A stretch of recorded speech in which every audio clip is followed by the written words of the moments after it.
Many things pleased me in the order of our state, but there was nothing which I liked better than the regulation about poetry. The diffusion of the soul throws a new light on our exclusion of imitation. I do not mind telling you in confidence that all poetry is an outrage on the understanding unless the hearers have the bound of knowledge which heals error. I have loved Homer ever since I was a boy, and even now he appears to me to be the great master of tragic poetry. But much, but much as I love the man, I love truth more, and therefore I must speak out, and first of all will you explain what is imitation, for really I do not understand. How likely then likely then that I should understand? That might very well be, for the duller often sees better than the keener eye. True, but in your presence I can hardly venture to say what I think.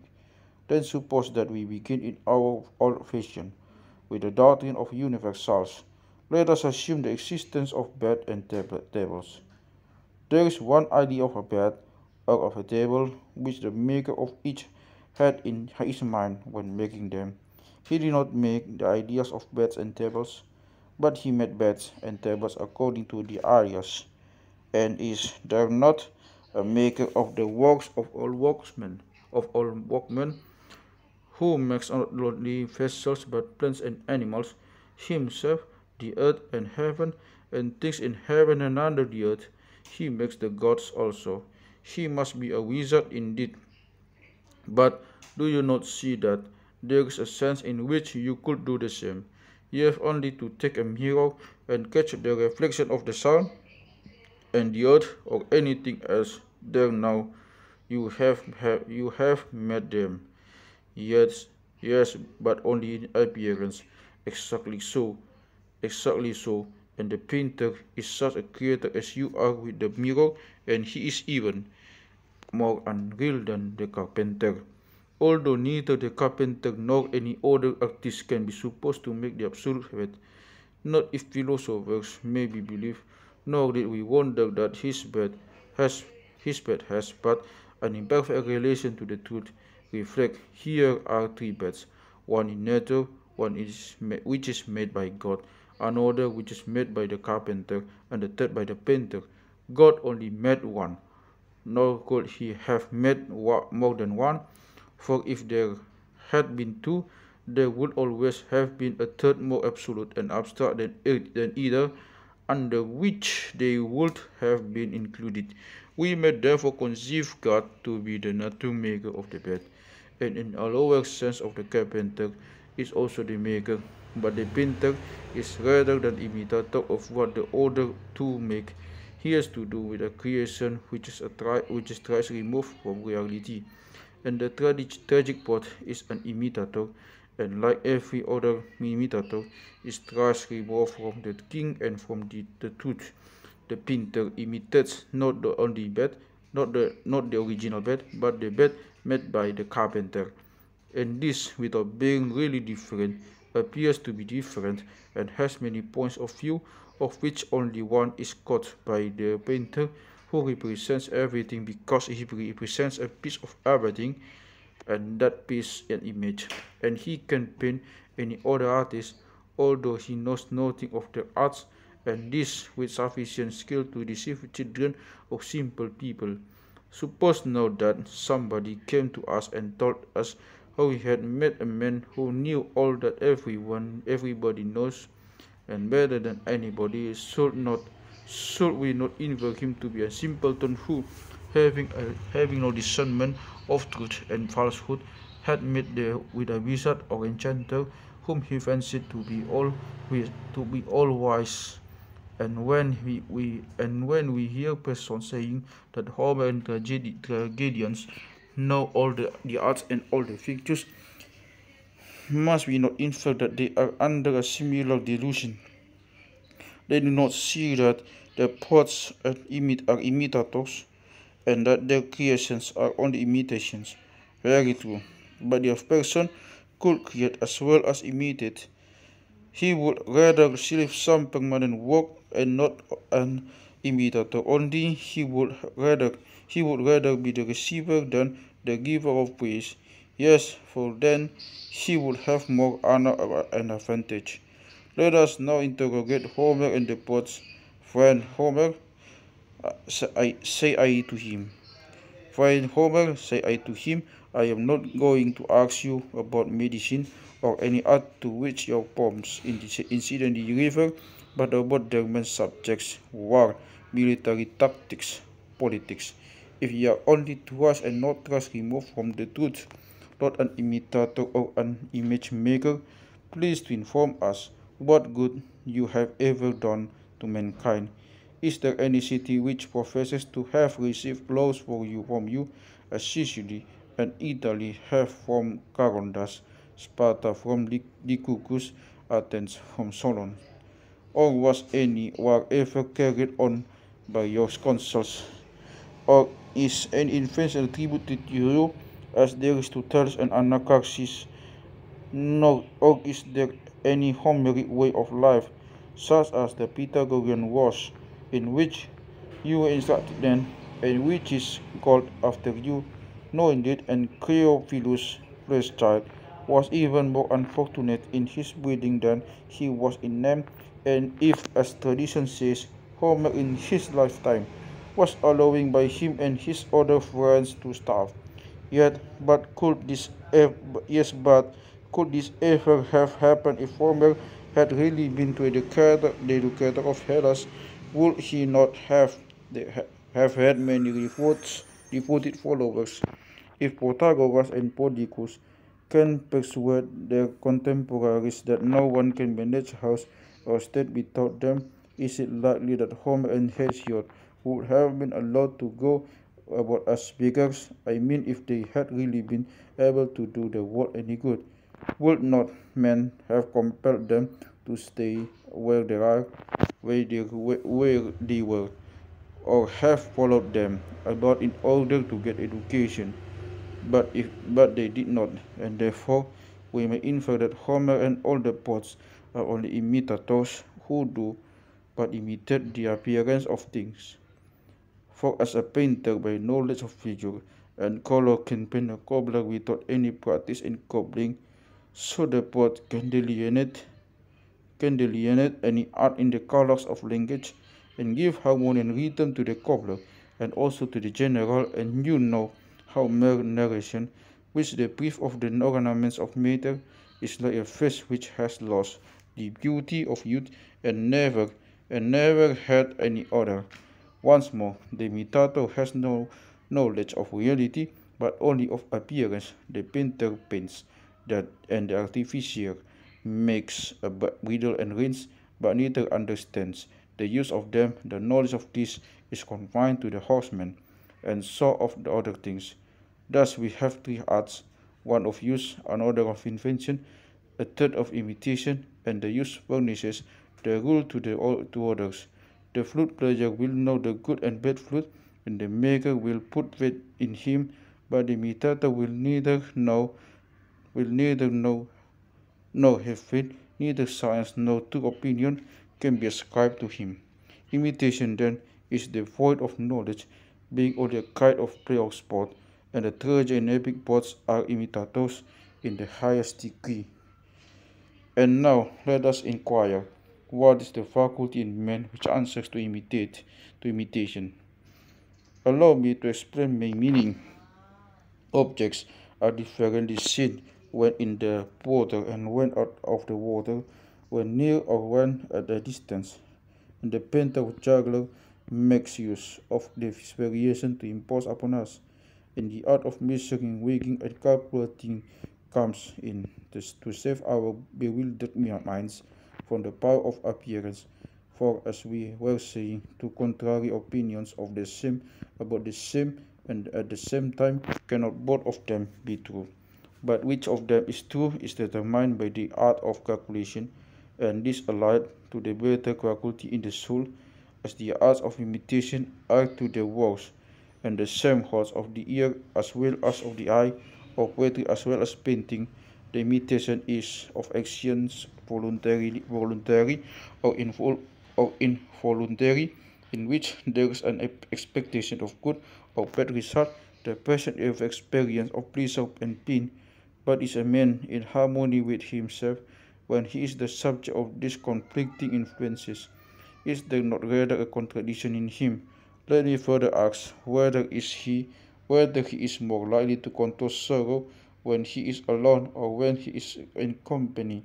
In the latter case, feeling would lead him to indulge his sorrow, but reason and law control him and enjoy patience, since he cannot know whether his affliction is good or evil, and a human thing is of any good consequence, while sorrow is certainly a hindrance to good counsel. For when we stumble, we should not, like children, make an uproar. We should take the measures which reason prescribes, not raising a lament, but finding a cure. And the better part of us is ready to follow reason, while the irrational principle is full of sorrow and distraction at the recollection of our troubles. Unfortunately, however, this latter furnishes the chief materials of the imitative arts, whereas reason is ever in repose and cannot easily be displayed, especially to a mixed multitude who have no experience of her. Thus the poet is like the painter in two ways. First, he paints inferior or the inferior degree of truth, and secondly, he is concerned with an inferior part of the soul.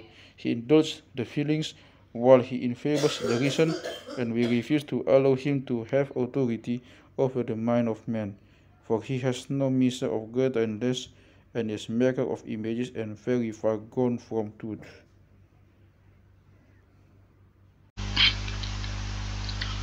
But we have not yet mentioned the heaviest count in the indictment, the power which poetry has of injury, exciting the feelings. When we hear some passage in which a hero laments his sufferings at tedious length, you know that we sympathize with him and praise the poet, and yet in our own sorrows such an exhibition of feeling is regarded as effeminate and unmanly iron. Now ought a man to feel pleasure in seeing another do what he hates and abominates in himself? Is he not giving way to a sentiment which in his own case he would control? He is of his God because the soul is another's, and he thinks that he may indulge his feelings without disgrace and will be the gainer by the pleasure, but the inevitable consequence is that he who begins by weeping at the sorrows of others will end by weeping at his own. The same is true of comedy. You may often laugh at buffoonery which you would be ashamed to utter, and the love of coarse merriment of the stage will at last turn you into a buffoon at home. Poetry feeds and waters the passions and desires, she lets them rule instead of ruling them, and therefore, when we hear the encomiums of Homer affirming that he is the educator of Hellas, and that all life should be regulated by his precepts, we may allow the excellence of their intentions, and agree with them in taking Homer a great poet and tragedian. But we shall continue to prohibit all poetry which goes beyond hymns to the gods and praises of famous men. Not pleasure and pain, but law and reason shall rule in our state. There are grounds for expelling poetry, but lest she should charge us with discourtesy, let us also make an apology to her. We'll remind her that there is an ancient quarrel between poetry and philosophy, of which there are many traces in the writings of the poets, such as the saying of the sea dog yelping at his mistress, and the philosophers who are ready to circumvent Zeus, and the philosophers who are paupers. Nevertheless, we bear her no ill will, and will gladly allow her to return upon condition that she makes a defense of herself in verse, and his supporters who are not poets may speak in prose. We confess her charms, but if she cannot show that she is useful as well as delightful, like rational lovers, we must renounce of love, though endeared to us by early associations. Having come to years of discretion, we know that poetry is not truth, and that a man should be careful how he introduces her to that state of constitution which he himself is. For there is a mighty issue at stake, no less than the God of every of human soul, and it is not worth while the forsake justice and virtue for the attractions of poetry any more than, the, than for the sake of honor and wealth. Or wealth, I agree with you. And yet, the rewards of virtue are greater far than I have described. And can we conceive things greater will? Not, perhaps, in this brief span of life, but should an immortal being care about anything short of eternity? I do not understand what you mean. Do you know? Do you know not? Do you not know that the soul is immortal? Surely you are not prepared to prove that. Indeed, I am. Then let me hear this argument of which you make so light. You will admit that everything has an element of good and of evil. In all things, there is an inherent corruption, and if this cannot destroy them, nothing else will. The soul too has her own corrupting principles, which are injustice, intemperance, cowardice, and the like. The soul may be full of all iniquities, but is not by reason of them, by reason of them, brought any nearer to death. Nothing which was not destroyed from within ever perished by external affection of evil. The body which is wanting cannot be destroyed by food with another unless the badness of the good of the food is communicated to the body. Neither can the soul which is wanting be corrupted by the body with another unless she herself is infected. And as no bodily evil can infect the soul, neither can any bodily evil, whether disease or violence or any other, destroy the soul unless it can be shown to render her unholy and unjust. But no one will ever prove that the souls of men become more unjust when they die.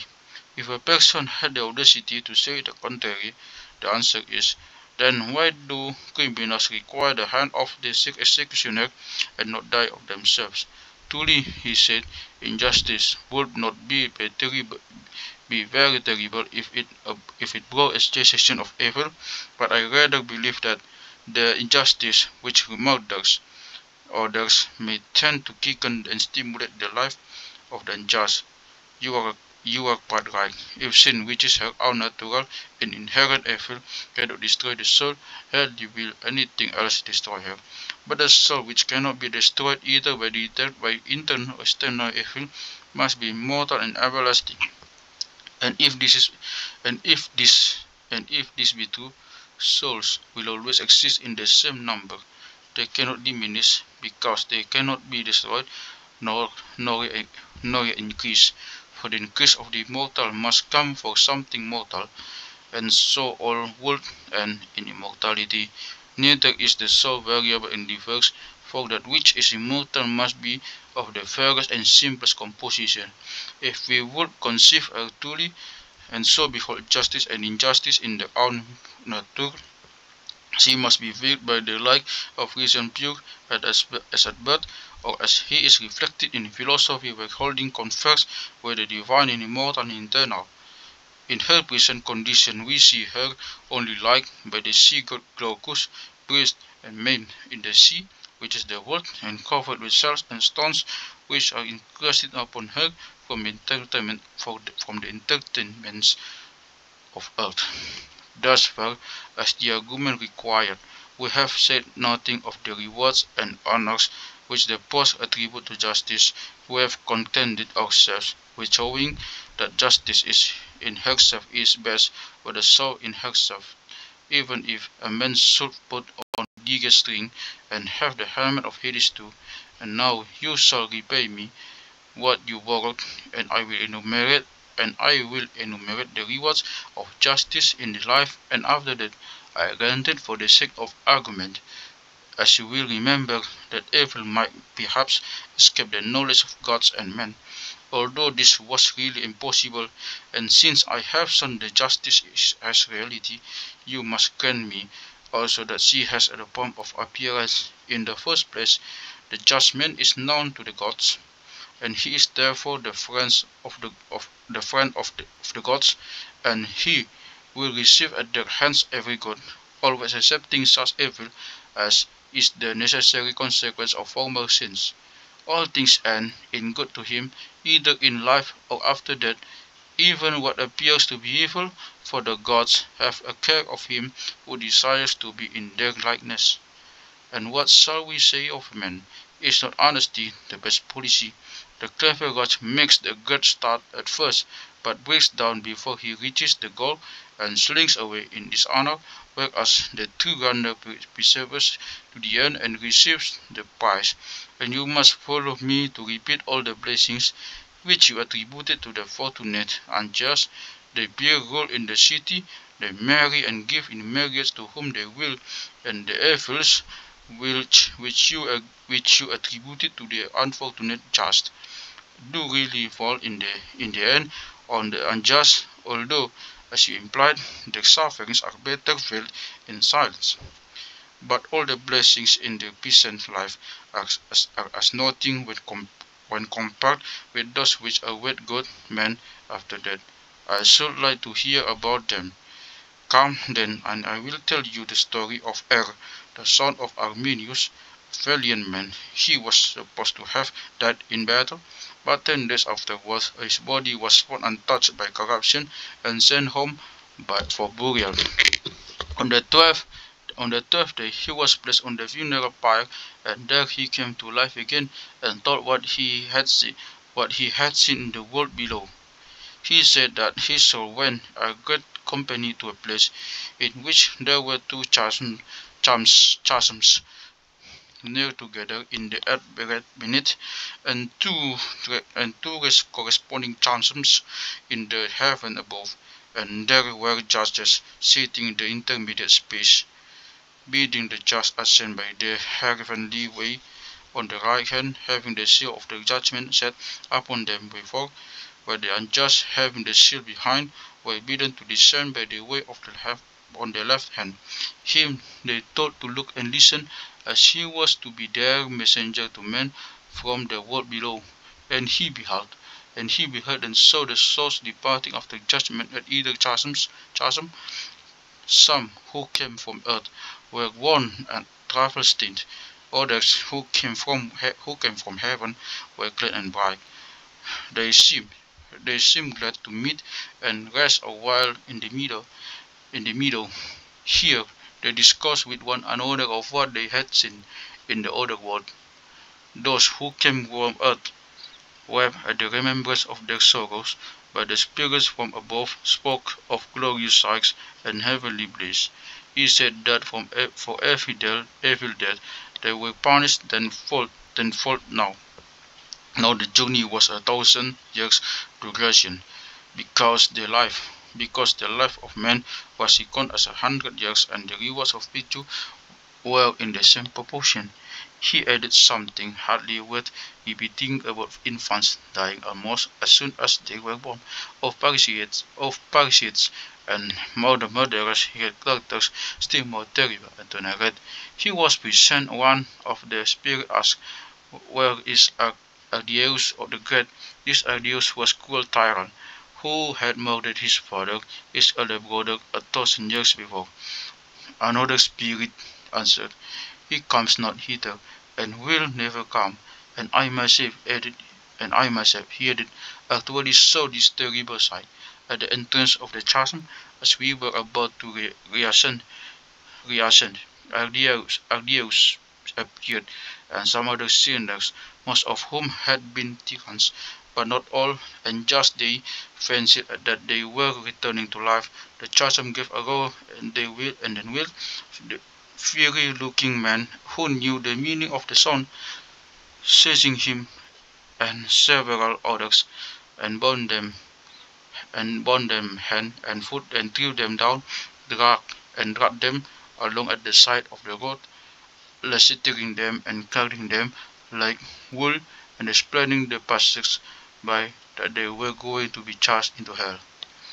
The greatest terror of pilgrims ascending was lest they should hear our voices, they should hear the voice, and when there was silence one by one, they passed up with joy. To these sufferings there were corresponding delights. On the eighth day, the souls of the pilgrims resumed their journey, and in 4 days come to a spot whence they looked down upon a line of light, in color like a rainbow, only brighter and clearer. One day more brought them to their place, and they saw this was the column of light which binds together the whole universe. The ends of the column were fastened to heaven, and from them hung the distaff of necessity, on which all the heavenly bodies turned. The hook and spindle were of adamant, and the wall of mixed substance. The wall was in form like a number of boxes fitting into one another, with the edges turned upwards, making together a single wall which was pierced by the spindle. The outermost had the rim borders, and the inner walls were smaller and smaller, and had their rims narrower. The largest the fixed stars was spangled, the seventh the sun was brightest, and the eighth the moon shone by the light of the seven. The second and fifth Saturn and Mercury were most like one another in yellow than each. The third Jupiter had the whitest light, the fourth Mars and was red, and sixth Venus was in whiteness second. The whole has had one motion, but while this was revolving in one direction, the seven in the cycles were moving in the opposite, with various degrees of swiftness and slowness. The spindle turned onto knees of necessity, and a siren stood hymning upon its cycle, while Lachesis, Plato, and Atropos, the daughters of necessity, sat on thrones at equal intervals, sing of past, present, and future, responsive to the music of sirens, Plato from time to time guiding the auto cycle with a touch of her right hand, Atropos with her left hand, touching and guiding the inner cycles, Lachesis in turn putting forth her hand from time to time to guide both of them. On their arrival, the pilgrims went to Lachesis, and there was an interpreter who arranged them, and taking from her knees lots and samples of lives, got up into a pulpit and said, "Mortal souls, hear the words of Lachesis, the daughter of necessity. A new period of mortal life has begun, and you may choose what divinity you please. The responsibility of choosing is with you. God is blameless." After speaking thus, he cast the lots among them, and each one took up the lot with with which fell near him. He he then placed on the ground before them the samples of leaves, many more than the souls represent, and there were all sorts of lives, of men and of animals.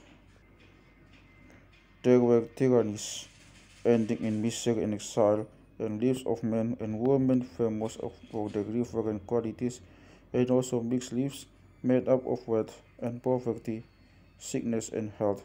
Here Glaucon is the great risk of human life, and therefore the whole of education should be directed to the acquisition of such a knowledge as will teach a man to refuse the evil and choose the good. He should know all the combinations which occur in life, of beauty with poverty, or with wealth, of knowledge with external goods, and at last choose the reference to the nature of the soul, regarding that only as the better life which makes men better, and leaving the rest. And a man must take with him an iron sense of truth and right into the world below, that there too he may remain undazzled by what of the allurements of evil, and be determined to avoid the extremes and choose the mean. For this, as the messenger reported the interpreter to have said, is the true happiness of man, and anyone, as he proclaimed, may, if he choose with understanding, have a good lot, then even though he come last. Let not the first be careless in his choice, nor the last despair. He spoke, and when he had spoken, He who had done the first lot chose a tyranny. He did not see that he was fated to devour his own children, and when he discovered his mistake, he wept and beat his breast, blaming chance and the gods and anybody rather than himself. He was one of those who had come from heaven, and in his previous life had been a citizen of a well-ordered state, but he had only habit and no philosophy. Like many others, he had a bad choice because he had no experience of life, whereas those who came from earth and had seen trouble were not in such a hurry to choose. But if man had followed philosophy while upon earth and has been moderately fortunate in his thought, he might not only be happy here, but his pilgrimage both from to this world would be smooth and heavenly. Nothing was more curious than the spectacle of the choice at once set and lovable and wonderful.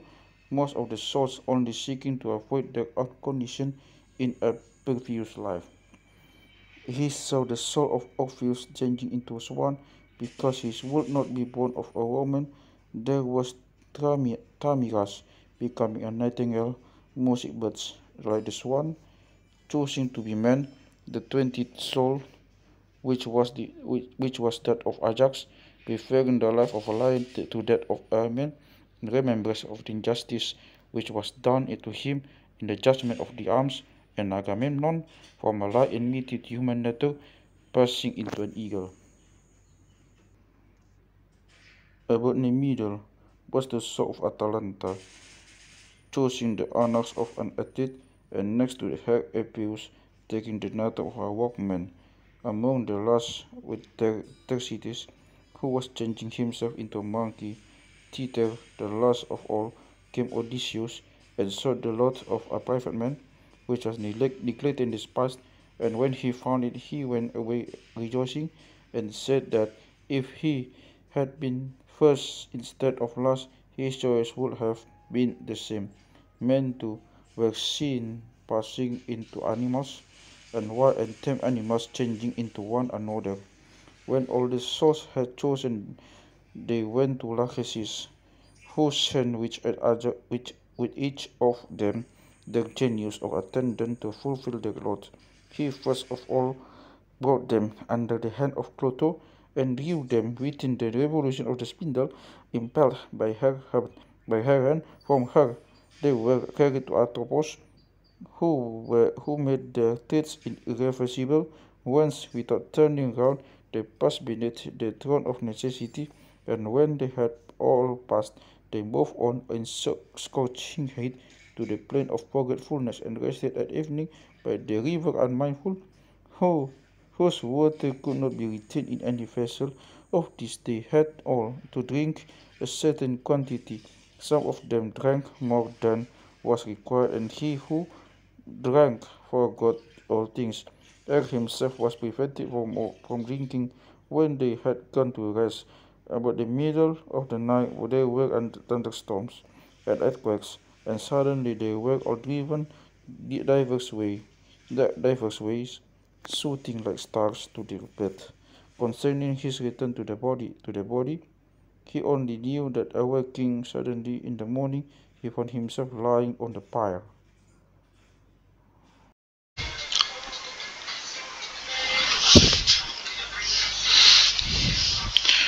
Thus, Glaucon, the devil has been saved, and will be our salvation, if we believe that the soul is immortal and hold fast to the heavenly way of justice and knowledge. So shall we pass undefiled over the river of forgetfulness, and be dear to ourselves and to the gods, and have got no reward and happiness, both in this world and also in the millennial pilgrimage of the order.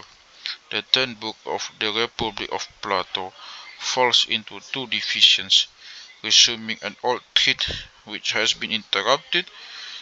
Socrates assails the poets, who, now that the nature of the soul has been analyzed, are seen to be very far gone from the truth, and secondly, having shown the reality of the happiness of the just, he demands that appearance shall be restored to him, and then proceeds to prove the immortality of the soul.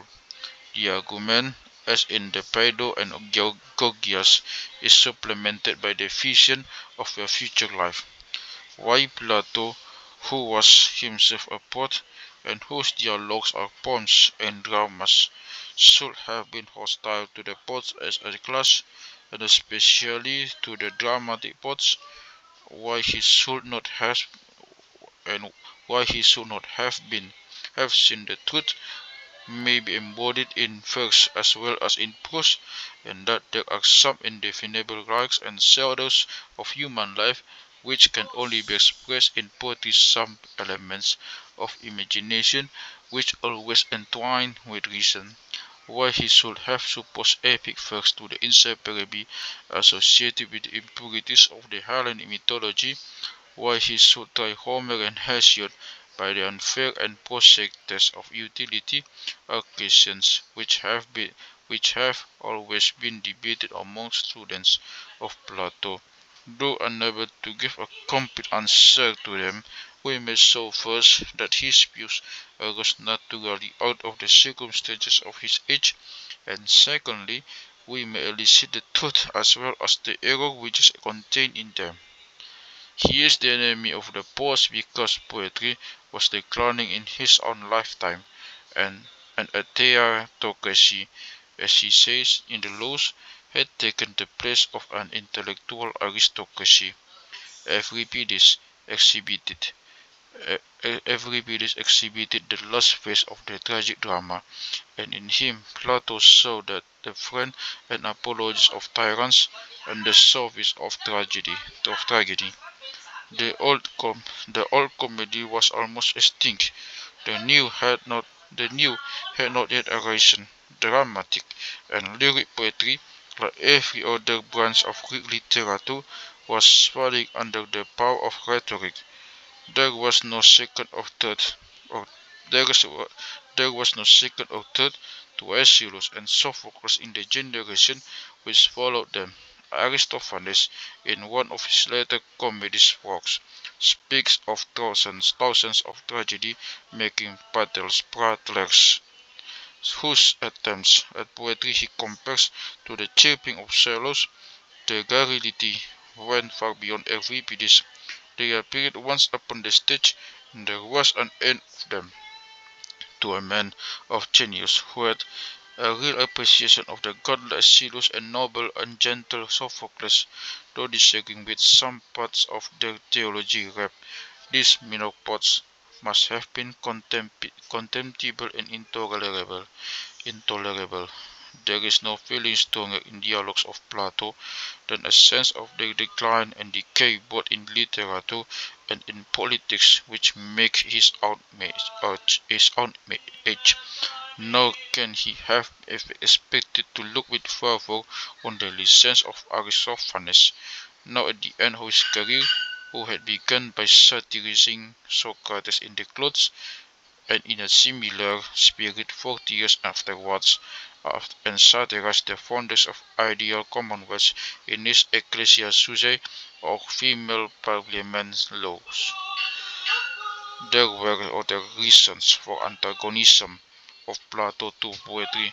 The profession of an actor was regarded by him as a derogation of human nature, for one man in his life cannot play many parts. The characters which the actor performs seem to destroy his own character and to leave nothing which can be truly called himself. Neither can any man live his life and act it. The actor is the slave of his art, not the master of it.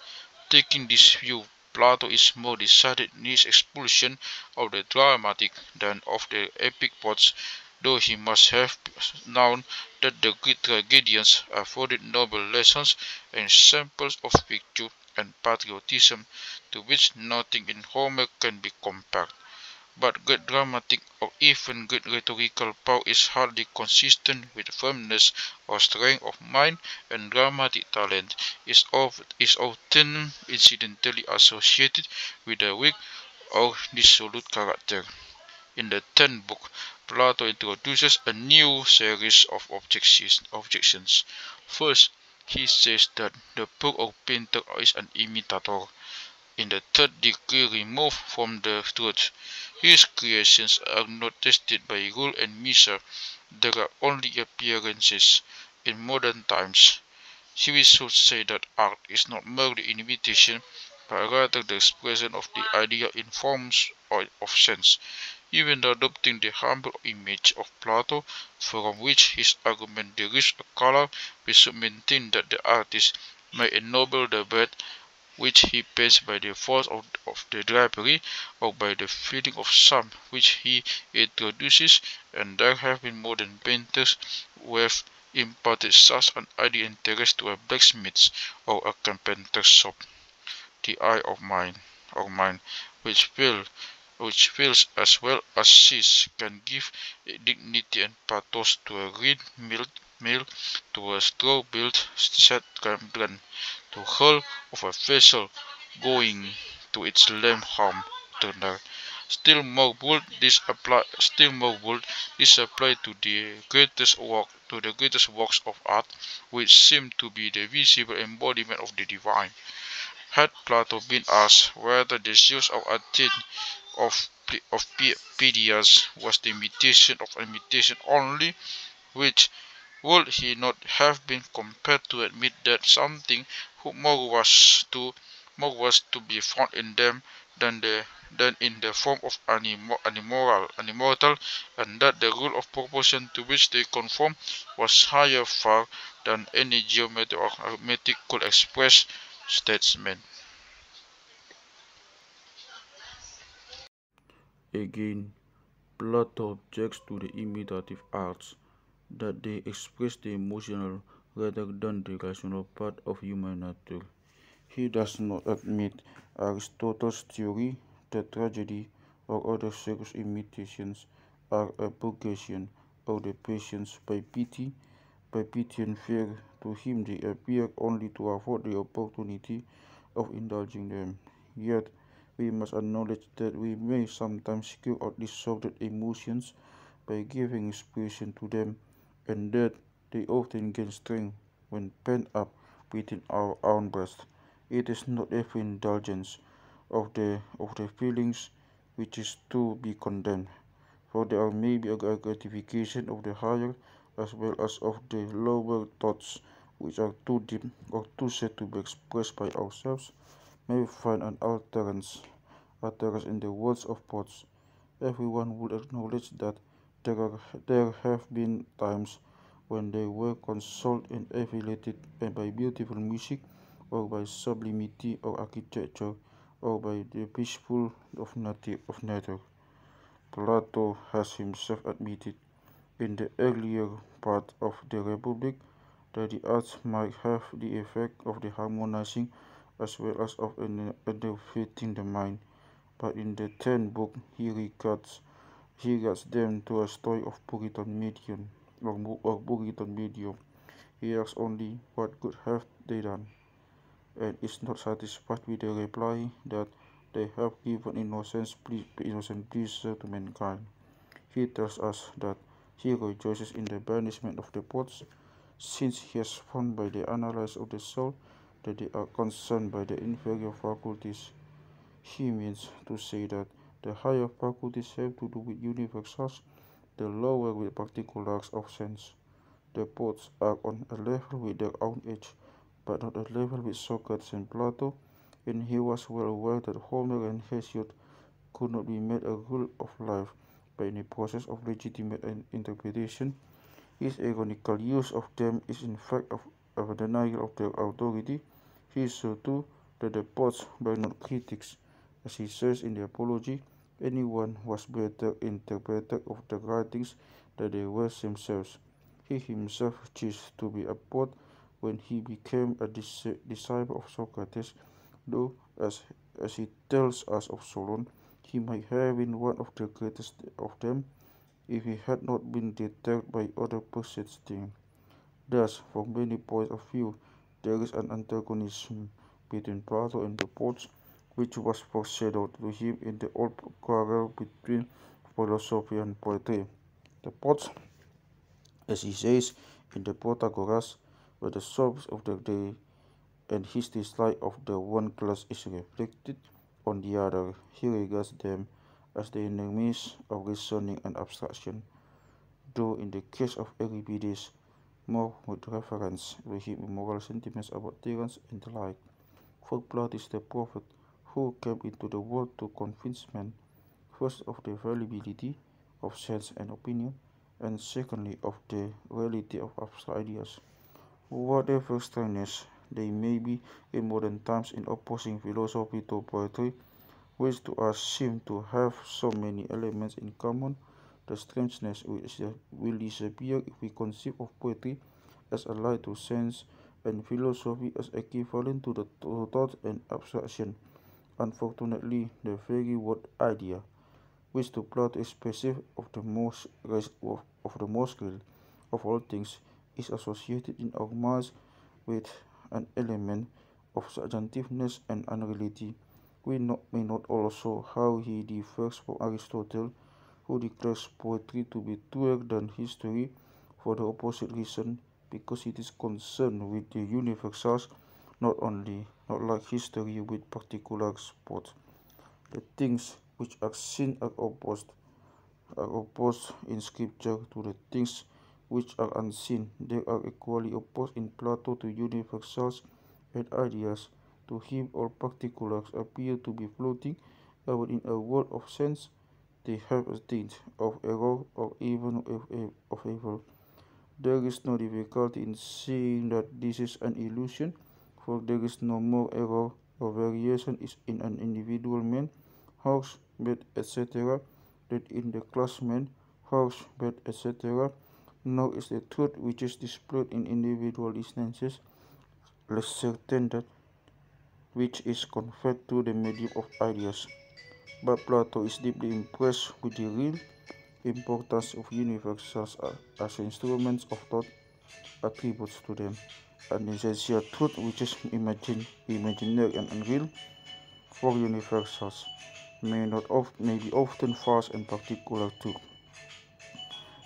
Had he attained to any clear conception of the individual, which is the synthesis of universal and the particular, or had been able to distinguish between opinion and sensation, which the ambiguity of the words Greek and the like tended to confuse, he would not have denied truth the particulars of sense. But the poets are also the representatives of falsehood, and failing in all departments of life and knowledge, like the sophists and rhetoricians of Gorgias and Phaedrus. They are the false priests, false prophets, lying spirits, and chanters of the world. There is another count put into the indictment against them by Plato, that they are the friends of the tyrant, and marks in the sunset of his patronage. Despotism, in all ages, has had an apparatus of false ideas and false teachers at its service in the history of modern Europe as well as of Greece and Rome.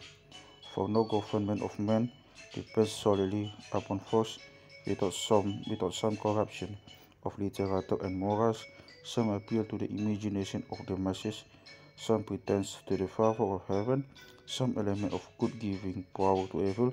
Tyranny, even for a short time, cannot be maintained. The Greek tyrants were not insensible to the importance of awakening in the cause of pseudo-Hellenic feeling. They were proud of successes at the Olympic Games. They were not devoid of the love of literature art.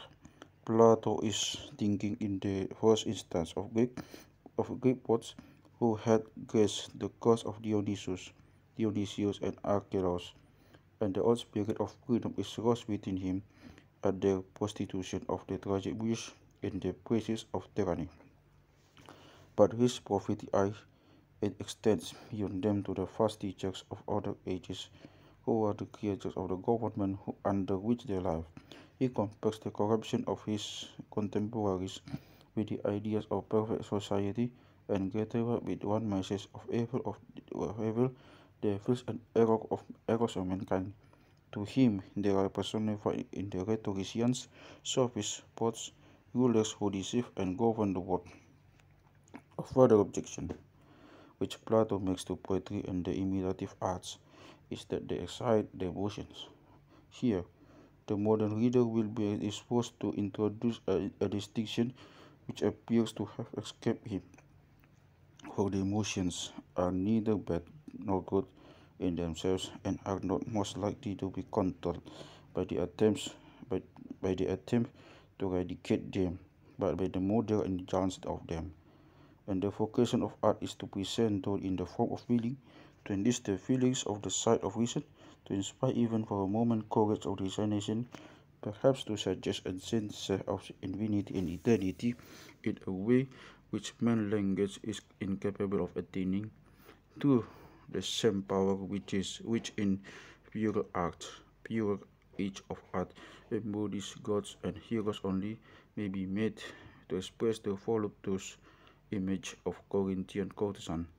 But this only shows the art, like other outward things, may be turned to good and also to evil, and is not more closely connected within the higher with the lower part of the soul. All imitative art is subject to certain limitations, and therefore necessarily partakes of the nature of a compromise, sometimes of something of ideal truth is sacrificed for the sake of the representation, and something in the exactness of the representation is sacrificed to the ideal. Still, works of art have a permanent element, the idealist, and they tend the passing thought and are the intermediates between sense and ideas. In the present stage of the human mind, poetry and other forms of fiction may certainly be regarded as a good, but we can also imagine the existence of an age in which a several conception of truth has either vanished or transformed them. At any rate, we must admit that they hold a different place at different periods of the world's history. In the infancy of mankind, poetry, with the exception of proverbs, is the whole of literature and the only instrument of intellectual culture. In modern times, he is the shadow of echo of her former self, and appears to have a precarious existence. Milton, in his day, doubted whether in an epic poem was any longer possible.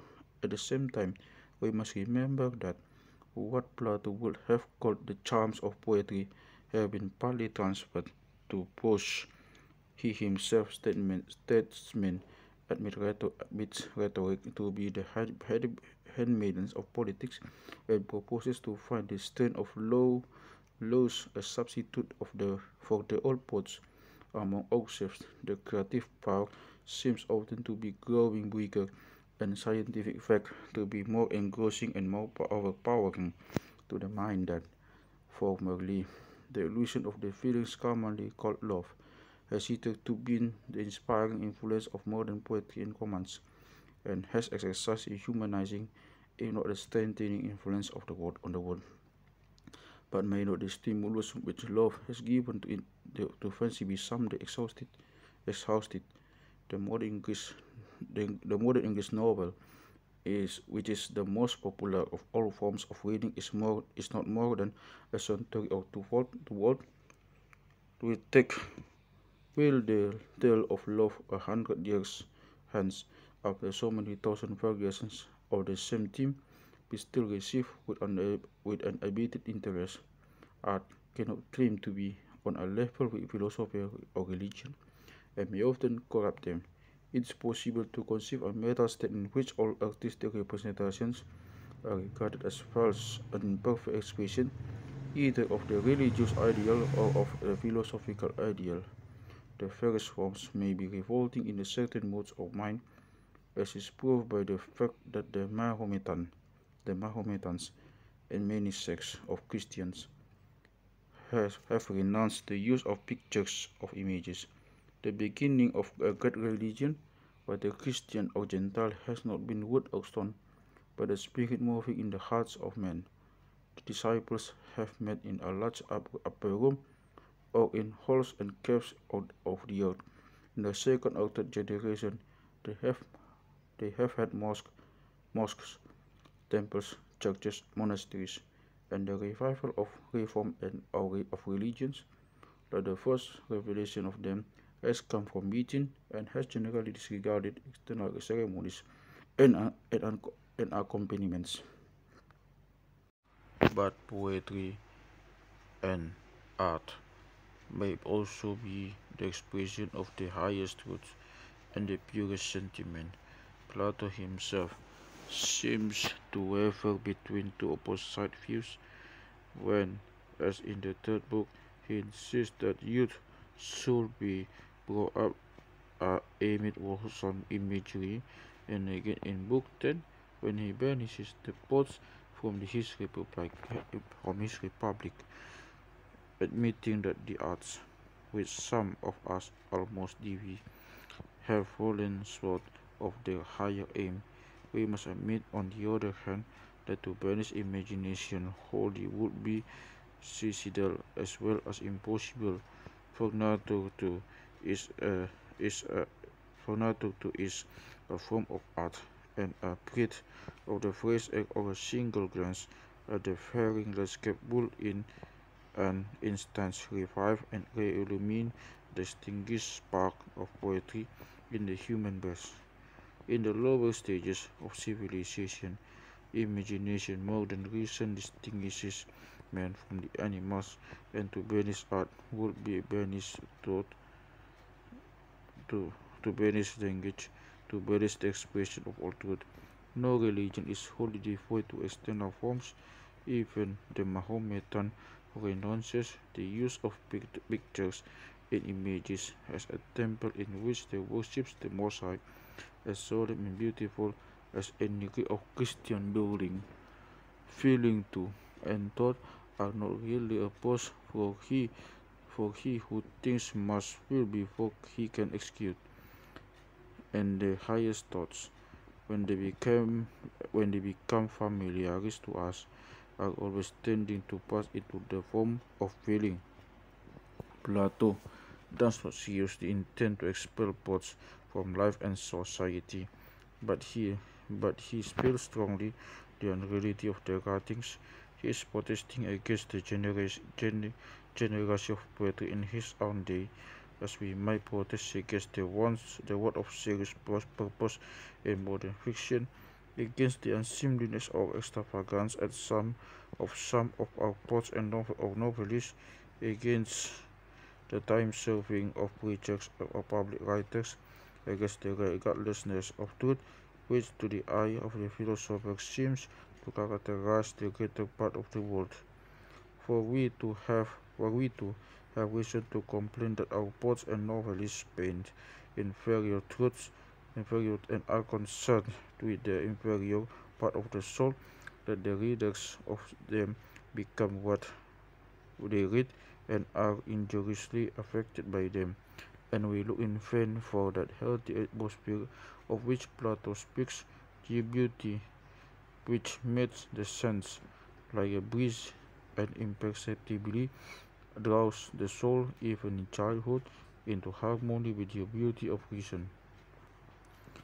For there might be a poetry which would be the hymn of divine perfection, the harmony of goodness and truth among men, a strain which should renew the youth of the world and bring back the ages in which the poet was man's only teacher and best friend, which would find materials in the living present as well as in the romance of the past, and might subdue to the various forms of speech and vex the intractable materials of modern civilization, which might elicit the simple principles, or as Plato would have called them, the essential forms of truth and justice, out of the variety of opinion and the complexity of modern society, which would preserve all the good of each generation and leave the bad unsung, which should be based not on vain longings or vain imaginings, but on a clear insight into the nature of man.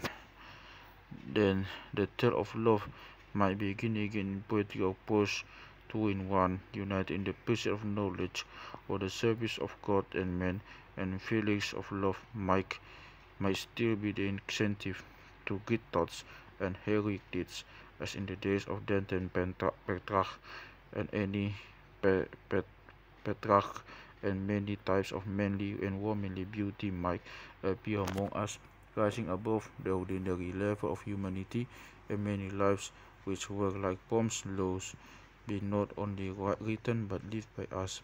A few such traits have been read among men in the tragedies of Aeschylus and Sophocles, whom Plato quotes, not as Homer is quoted by him in irony, but with deep and serious approval in the poetry of Milton and Wordsworth, and in passages of other English poets, first and above all in the Hebrew prophets and psalmists.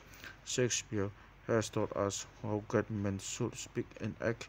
He has drawn characters of wonderful purity and depth. He has ennobled the human mind, but like Homer he has left no way of life. The next greater poet of modern times, Goethe, is concerned with a lower degree of truth. He paints the world as a stage on which all the men and women are merely players. He cultivates life as an art, but he furnishes no ideals of truth and action. The poet may rebel against any attempt to set limits of his fancy, and he may argue truly that moralizing in verse is not poetry. Possibly, like Mephistopheles enforced, he may retaliate on his adversaries, but the philosopher will still be justified in asking how may the heavenly gift of poesy be devoted to the good of mankind. Returning to Plato, we may observe that a similar mixture of truth and error appears in other parts of the argument.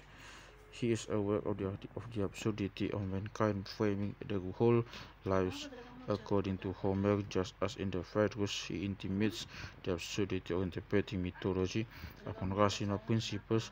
Both these were the modern tendencies of his own age, which he deservedly ridicules. On the other hand, his argument that Homer, if he had been able to teach mankind anything worth knowing, would not have been allowed by them to go about begging as a rhapsodist, is both false and contrary to the spirit of Plato. It may be compared with those other paradoxes of the Gorgias, that no statements was ever unjustly put to death by the city of which he was the head, and that no sophist was ever defrauded by his pupil's clock. The argument for immortality seems to rest on the absolute dualism of soul and body. Admitting the existence of the soul, we know of no force which is able to put an end to her. Vice is her unprobable evil, and if she cannot be destroyed by that, she cannot be destroyed by any other. Yet Plato had acknowledged that the soul may be also overgrown by the incrustations of earth as to lose their original form, and the term used he recognizes most strongly than in the Republic the influence which the body has over the mind, denying even the voluntariness of human actions on the ground that they proceed from physical states. In the Republic as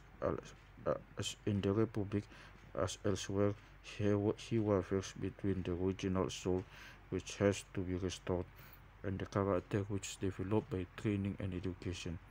The vision of another world is ascribed to Er, the son of Arminius, who is said by Clement of Alexandria to have been Zoroaster. The tale has certainly an original character and may be compared with the pilgrimages of the soul in Saint Avesta, but no trace of acquaintance with Zoroaster is found elsewhere in Plato's writings, and there is no reason for giving him the name of Er the Pamphylian, the philosopher. The philosophy of Heraclitus cannot be shown to be borrowed from Zoroaster, and still less the myths of Plato.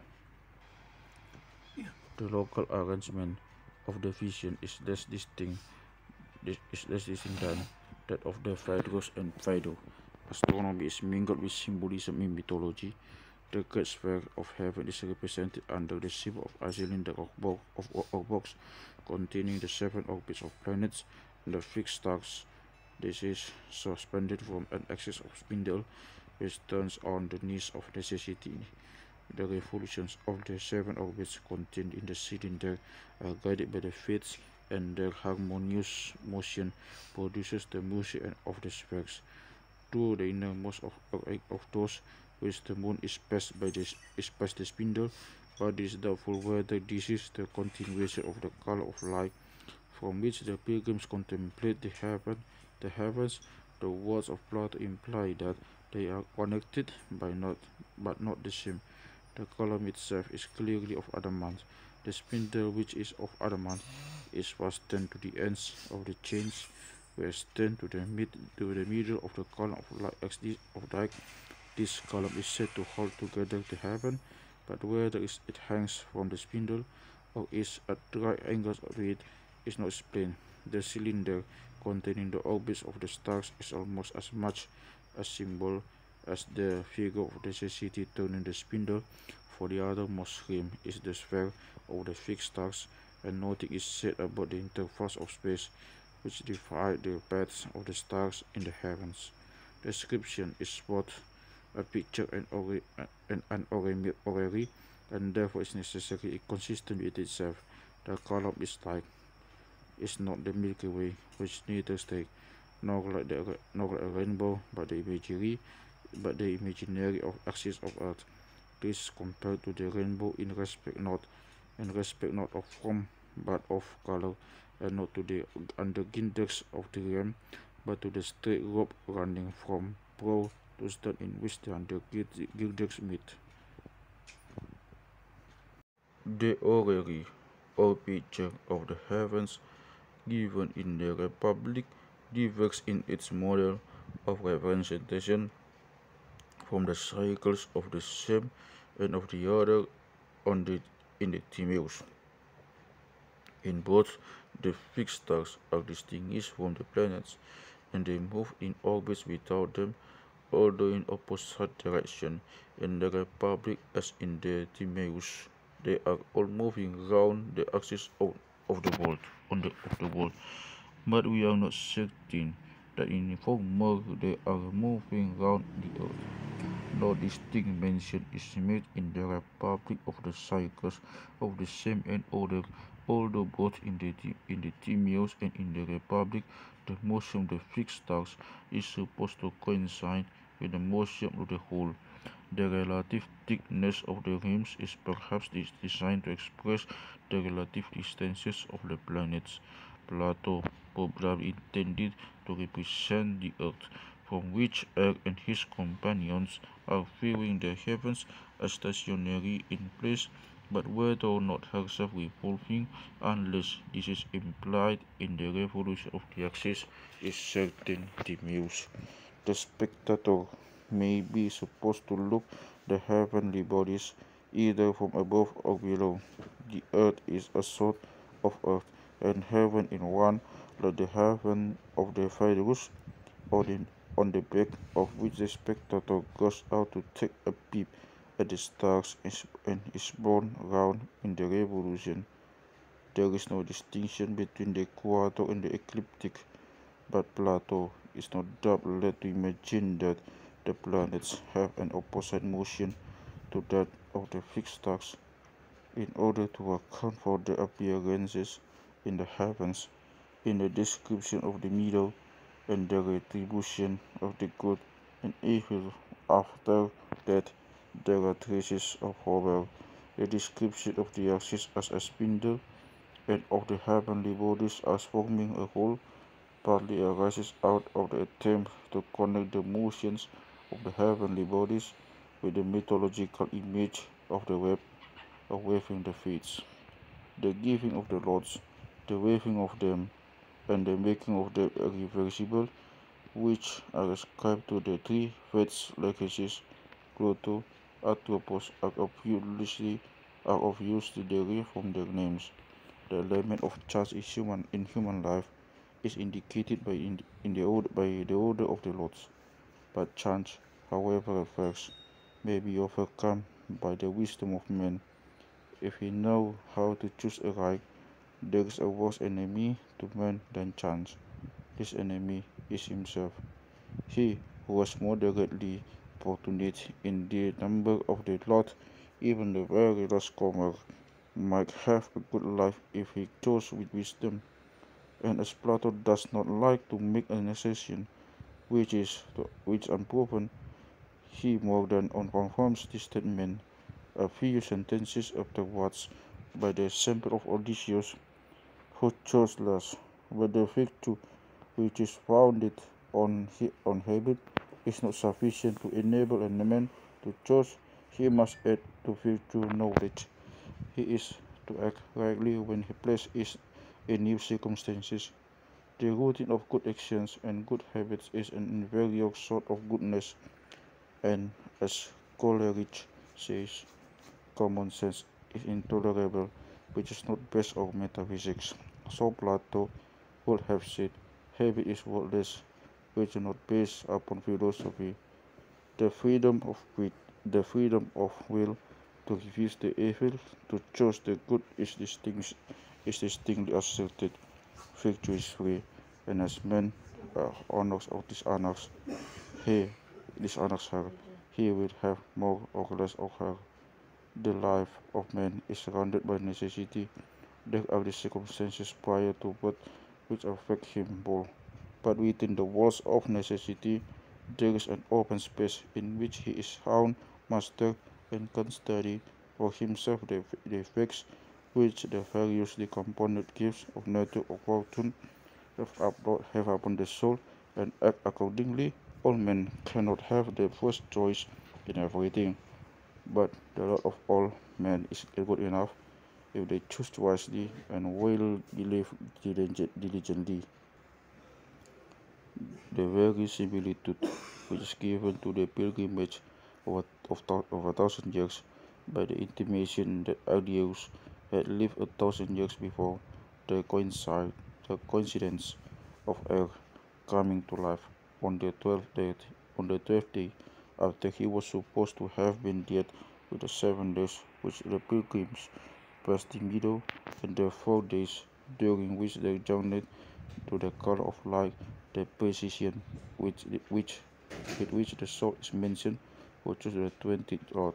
The passing remarks that there was no definite character among the souls, and that the souls which had chosen ill blame anyone rather than themselves, or that some of the souls drank more than was necessary of waters of forgetfulness, while Er himself was hindered from drinking.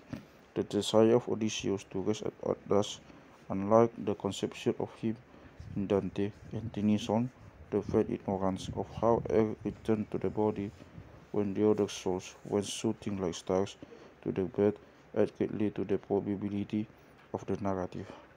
There are such touches of nature as the art of Defoe might have introduced when he wished to win credibility for marvels and apparitions.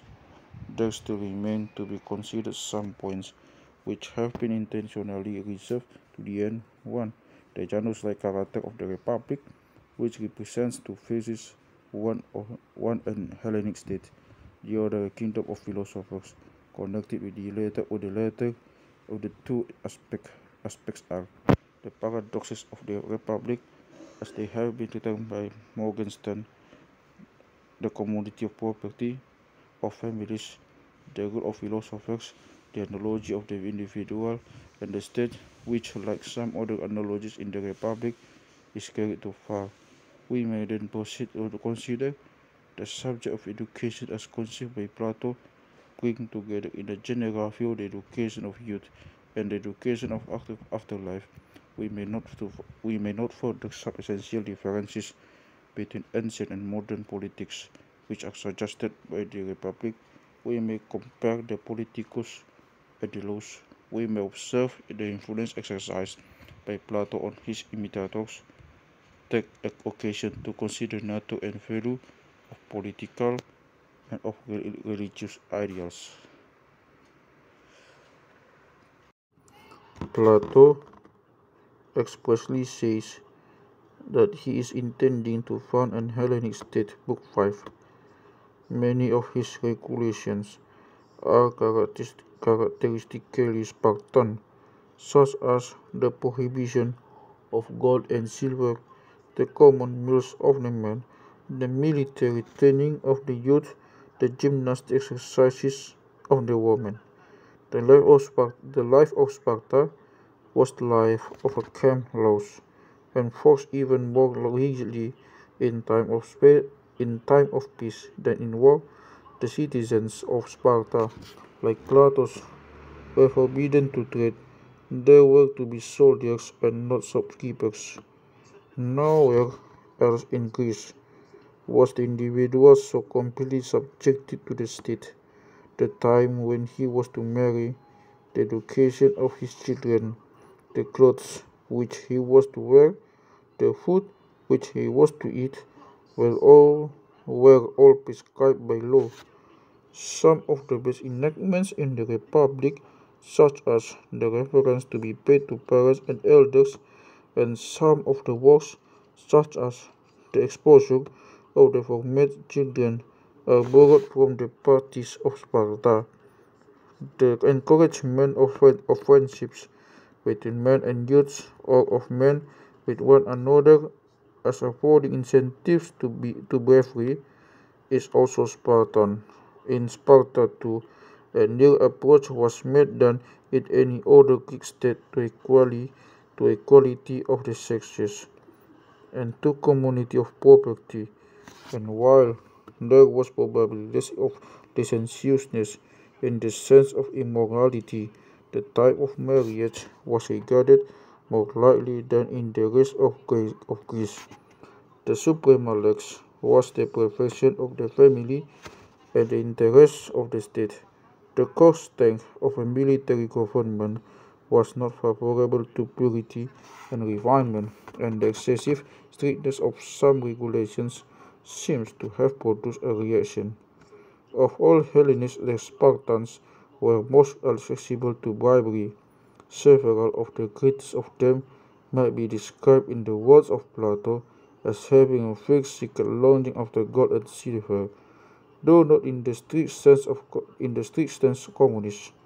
The principle of communism was maintained among them in the division of lands, in the common meals, in the slaves, and in the free use of another's goods. Marriage was a public institution, and the women were educated by the state and sang and danced in public with the men. Many traditions were preserved at Sparta of the severity with which the magistrates had maintained the primitive rule of music and poetry, as in the Republic of Plato the fangled pot was to be expelled. Hymns to the gods, which are only the kind of music admitted into the idle state, were the only kind which was permitted at Sparta. The Spartans, though an apothetical race, were nevertheless lovers of poetry. They had been stirred by the elegiac strains of Tyrtaeus. They had crowded around Hippias to help his recitals of Homer, but in this they resembled the citizens of the democratic rather than the idea of state. The concept of endowment also corresponds to the Spartans' gerousia and the freedom with which they are permitted to judge about matters of detail agrees with what we are told that of the institution. Once more, the military rule of not spoiling the dead or offering arms at the temples, the moderation in the pursuit of enemies, their importance attached to the physical well-being of the citizens, the use of warfare for the sake of defense rather than of aggression, are features probably suggested by the spirit and practice of Sparta. To the Spartan type, the ideal state reverts in the first decline, and the character of the individual democrat is borrowed from the Spartan citizens. The love of Lacedaemon not only affected Plato and Xenophon, but was shared by many undistinguished Athenians. There they seemed to find a principle which was wanting in their own democracy.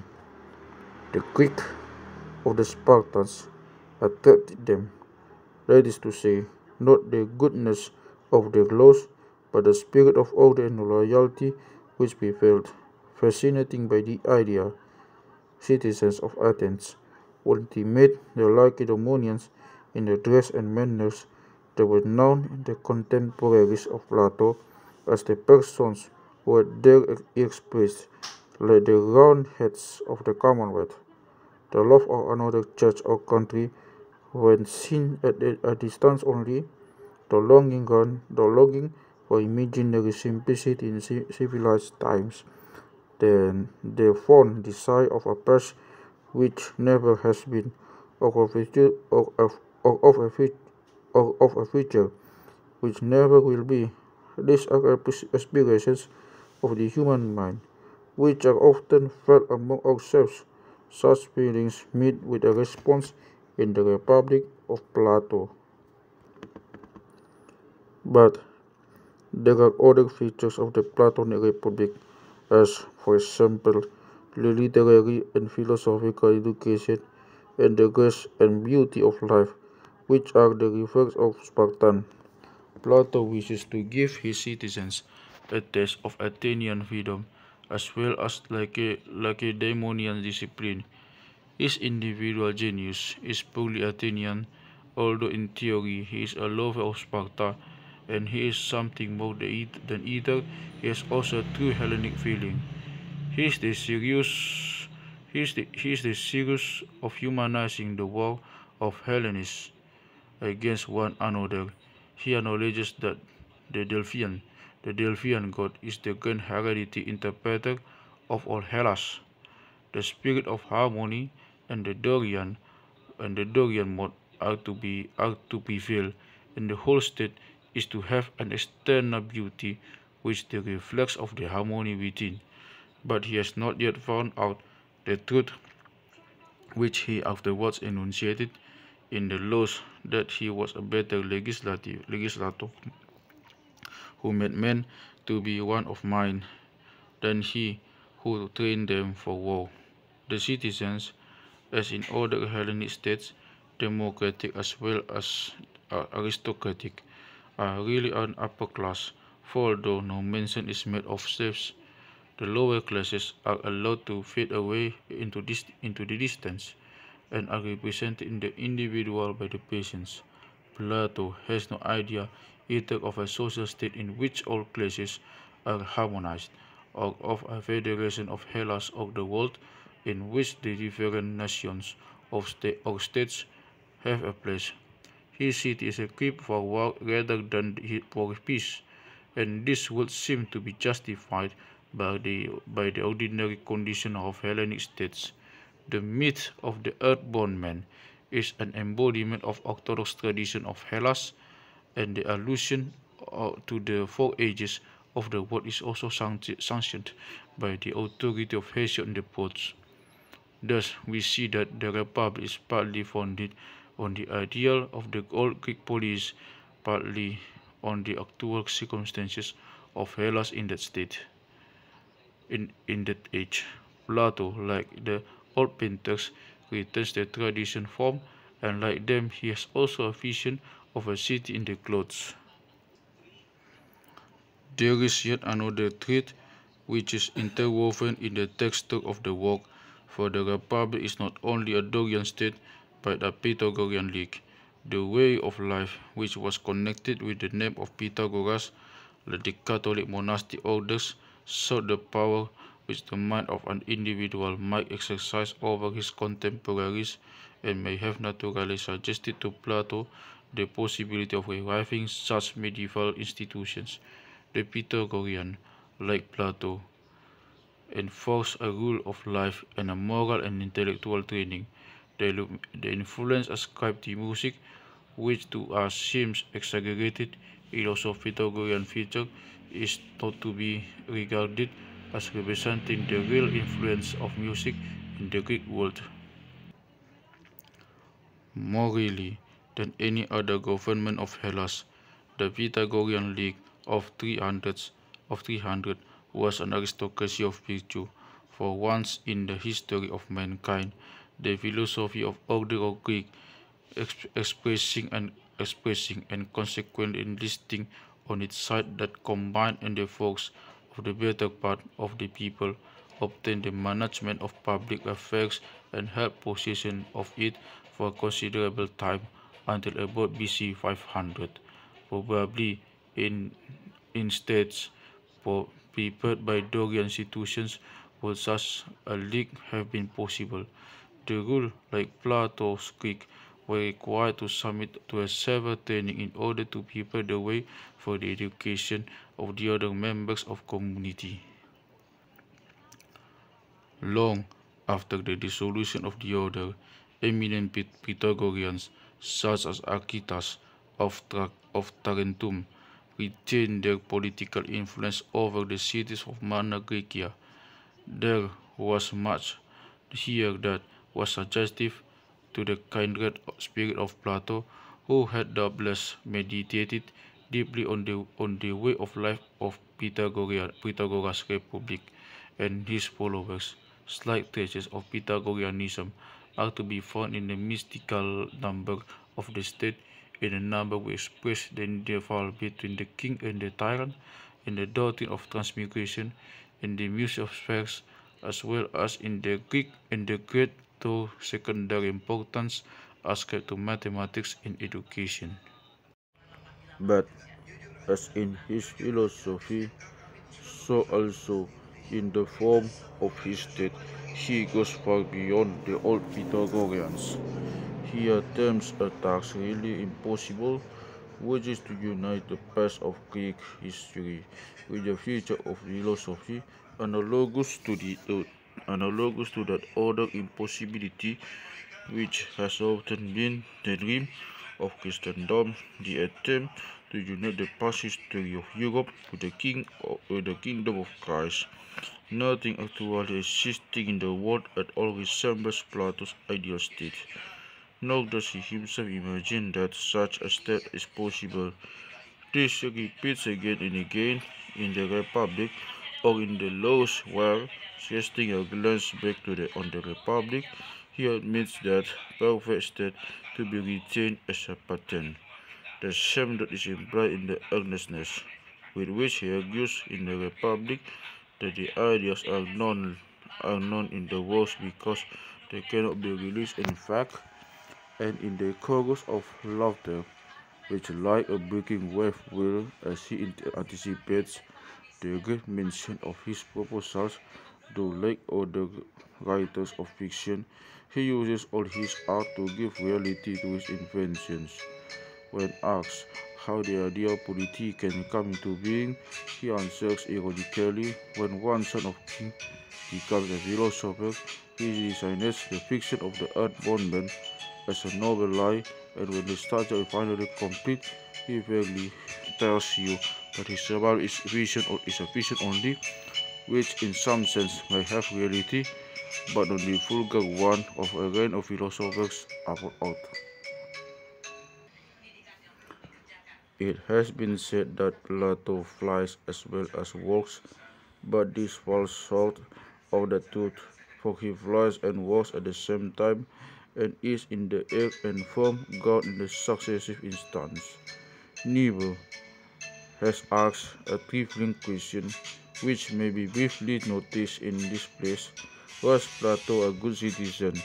If by, if by this is meant, was he loyal to Athenian institutions? He can hardly be said to be the friend of democracy, but neither is he the friend of any other existing form of government. All of them he regarded as states of faction, laws. None attained his ideal of a voluntary rule over voluntary subjects, which seems indeed more really to describe democracy than any other, and the worst of them is tyranny. The truth is that the question has hardly any meaning when applied to a great philosopher whose writings are not meant for a particular age and country, but for all time and all mankind. The decline of Athenian politics was probably the motive which led Plato to frame an ideal state, and the Republic may be regarded as reflecting the departing glory of Hellas. As well might we complain of Saint Augustine, whose great work of the city, whose great work the city of God originated a similar motive for not being loyal to the Roman Empire. Even a nearer parallel might be afforded by the first Christians, who cannot fairly be charged with being bad citizens because, though subject to the higher powers, they were they were looking forward to a city which is in heaven. The idea of the perfect state is full of paradox when judged or according to the ordinary notions of mankind. The paradoxes of one age have been said to become the commonplace of the next, but the paradoxes of Plato are at least as paradoxical to us as they were to his contemporaries. The modern world has either sneered at them as absurd or denounced them as unnatural and immoral. Men have been pleased to find in Aristotle's criticisms of them the anticipation of their own good sense. The wealthy and cultivated classes have disliked and also dreaded them. They have pointed with satisfaction to the value of efforts to realize them in practice. Yet, since they are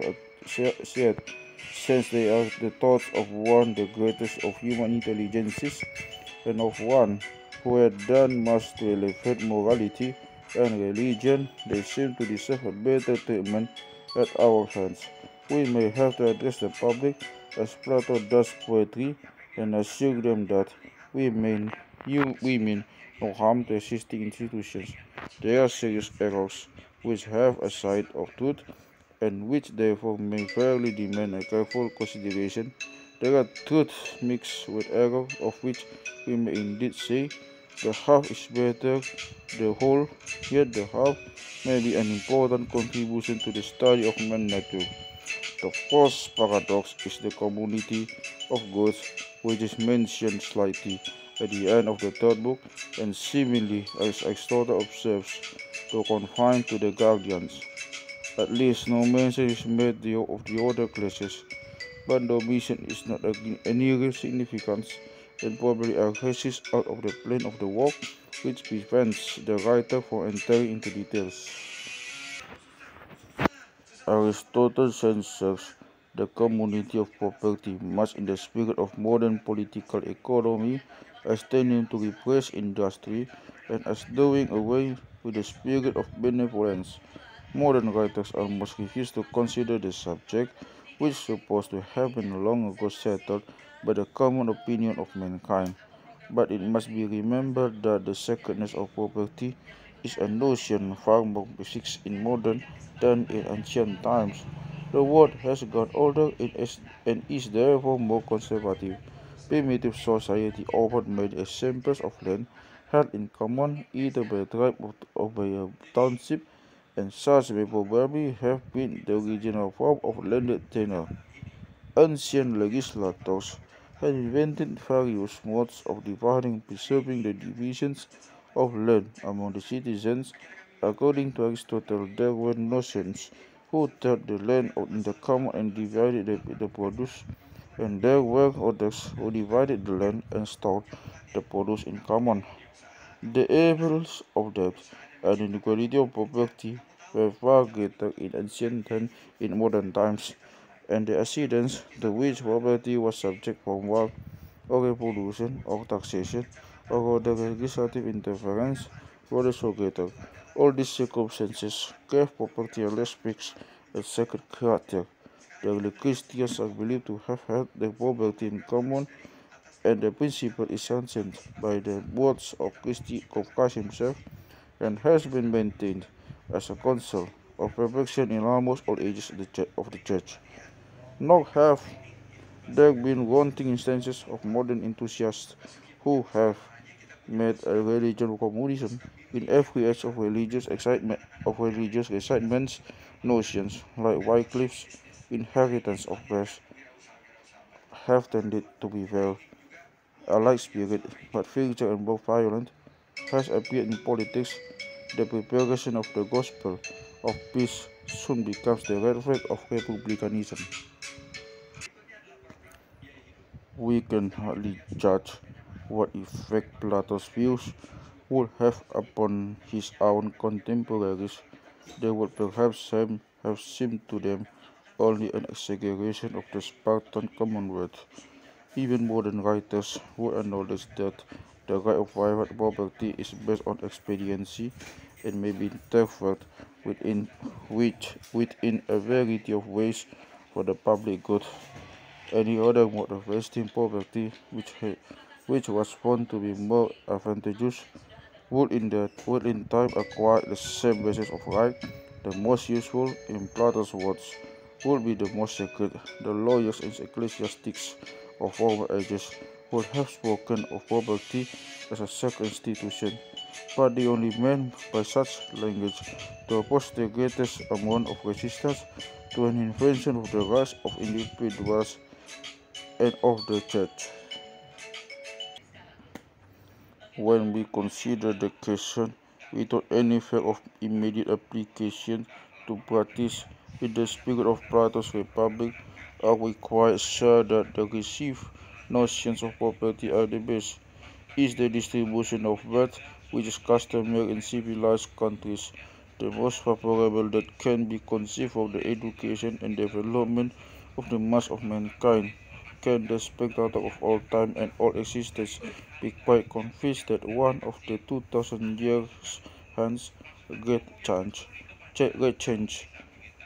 will not have taken place in the right of property, or even that the very notion of property beyond what is necessary for personal maintenance may not be disappeared? This was a distinction familiar to Aristotle, though likely to be lost at among ourselves. Such a change would not be greater than some other changes to which the world has passed the transition to modern society. For example, the emancipation of the slaves in Russia, or the abolition of slavery in America and the West Indies, and not so great as the difference which separates the Eastern village community from the Western world. They accomplished such an evolution in the course of a few centuries would imply a rate of progress not more rapid than has actually taken place during the last 50 or 60 years. The kingdom of Japan underwent more change in 5 or 6 years than Europe in 5 or 600. Many opinions and beliefs which have been cherished among ourselves quite as strongly as the sacredness of property have passed away. The most untenable propositions respecting the right of bequest of entail have been maintained with as much fervor as the most moderate.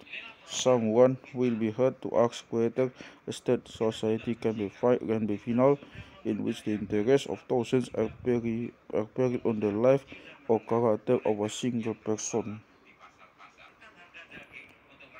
And many will indulge the hope that our present condition will, after all, be only transitional, and may conduct to a higher in which property, besides ministering to the enjoyment of the few, may also furnish the means of the highest culture to all, and will be a greater benefit to the public generally, and also more under the control of public authority. There may come a time when the saying, "Have I not a right to do what I will with my own?"